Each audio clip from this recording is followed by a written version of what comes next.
Hello friends, तुमच्या display स्क्रीनवर problem दिसत आहे तुम्हाला, तो तुम्ही वाचा.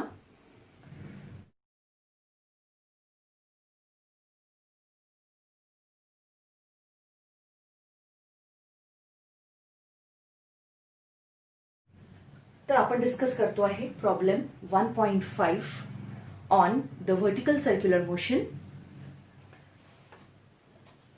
प्रॉब्लेम आहे एका कोन बद्दल.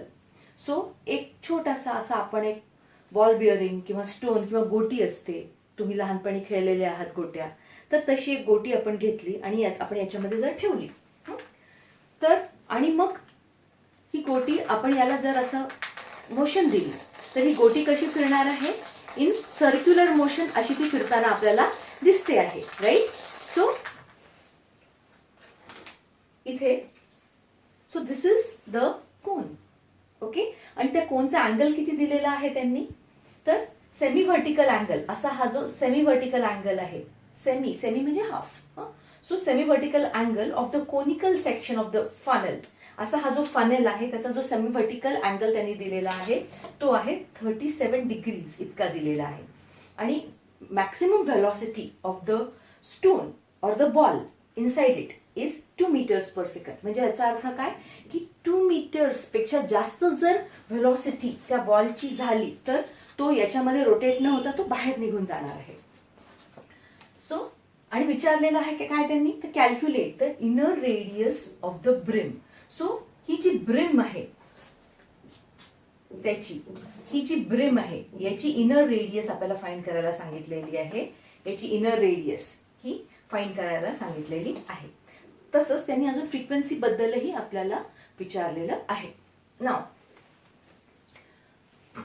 The ball is moving inside the cone in circular motion or in horizontal circles it is moving. So the forces acting on the ball. So the first force which acts on the ball is कोणताही force, कोणत्याही बॉडीवर जो पहिला force act होतो तो म्हणजे त्याचं weight in the downward direction. So the supposing we consider the ball is here. So the weight which is acting in the downward direction, mg, this is the first force, and the second force is the normal reaction. आता normal reaction ही नेहमी कशी act होते, तर तो जो surface आहे त्या सरफेसला perpendicular अशी नॉर्मल रिॲक्शन ऍक्ट होते. पण आता फनेलचा सरफेस कसा आहे, असा टिल्टेड आहे, म्हणून नॉर्मल रिॲक्शन सुद्धा कशी असणार आहे, अशी टिल्टेड असणार आहे. म्हणून this N is the normal reaction, right? So these are the two forces acting on the ball. Now this N normal reaction we separate into 2 perpendicular components. एक एन साइन थीटा कंपोनेंट आहे, एक N cos theta component आहे. ना हे पहा, इथे हा जो अँगल आहे हा अँगल आहे थीटा. आता पहा हा याला पॅरलल आहे. So these are the corresponding angles. So this is theta, so this also is theta. And since this is theta, हा इथे याला हा एन कसा आहे, या सरफेसला परपेंडिक्युलर आहे. So this is 90. So supposing if this is x, so theta plus x is equal to 90. And this also is 90 because angle between n sin theta and cos theta is also 90. So if this is x, so this will become naturally theta. So these two angles and this angle is theta.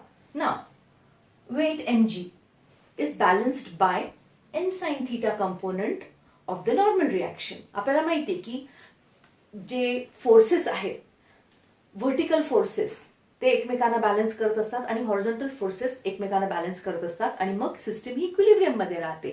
So the N sine theta mg, the weight is balanced by n sin theta, equation 1. And since the ball is performing a horizontal circular motion, so necessary force for the circular motion घडली पाहिजे म्हणून कोणता force necessary आहे, तर the centripetal force is necessary. So असा हा centripetal force mv²/r हा कोणी सप्लाय केलेला आहे, तर एन कॉस थीटा हा जो कंपोनंट आहे नॉर्मल रिॲक्शनचा त्यांनी सप्लाय केलेला आहे. याला आपण इक्वेशन नंबर 2 दिलेला आहे. आपण इक्वेशन 1 डिवायडेड बाय 2 केलं, so N sine theta upon N cos theta आले, that is equal to mg/mv²/r. दोन्हीकडचे एम आणि एन आपण कॅन्सल केले आणि मग आपण लिहिलं tan of theta is rg/v². पण आपल्याला त्यांनी inner radius of the brim find करायला सांगितले, म्हणजे आर फाइंड करायला सांगितले, म्हणून आपण थोडं रिअरेंज केला फॉर्म्युला आणि आपण लिहिलं R is equal to V square tan theta upon जी.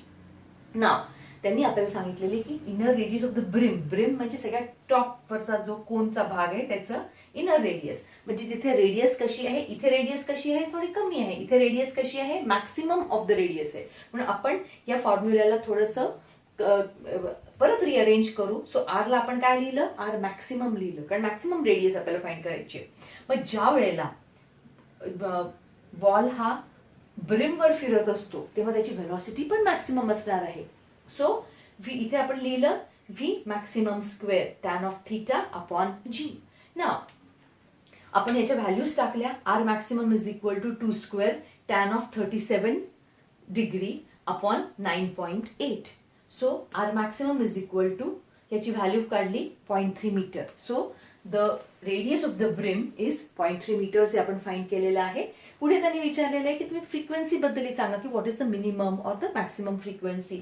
तर मग we know that in circular motion V is equal to R omega or R. So ओमेगाच्या ऐवजी आपण काय म्हणू शकतो, 2 पाय एन. सो आपण काय म्हणू शकतो की V is equal to R into 2 pi N, where N is the frequency, V is the velocity, R is the radius. ना रिअरेंज केलं या फॉर्म्युल्याला आपण कसं लिहिलं, N is equal to V upon 2 pi R. आता बघा आर हा डिनॉमिनेटर मध्ये आहे, एन म्हणजे फ्रिक्वेन्सी न्यूमरेटर मध्ये आहे.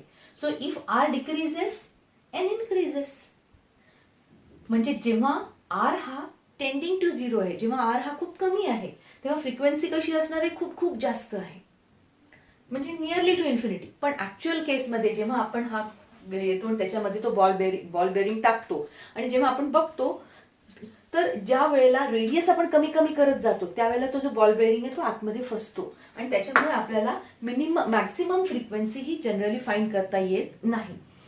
But about the minimum frequency, आता आर जर इन्क्रीज केला तर एन काय होणार आहे, डिक्रीज होणार आहे. So N decreases. सो मग इथे आपण काय लिहिलेलं आहे, N minimum frequency which is minimum frequency, this is equal to, आपण फॉर्म्युला प्रमाणे जाऊया, व्ही. आता ज्या वेळेला तो हायेस्ट पॉइंटवर आहे इथे तेव्हा त्याची व्हेलॉसिटी पण मॅक्सिमम असते ऍट द हायेस्ट पॉइंट.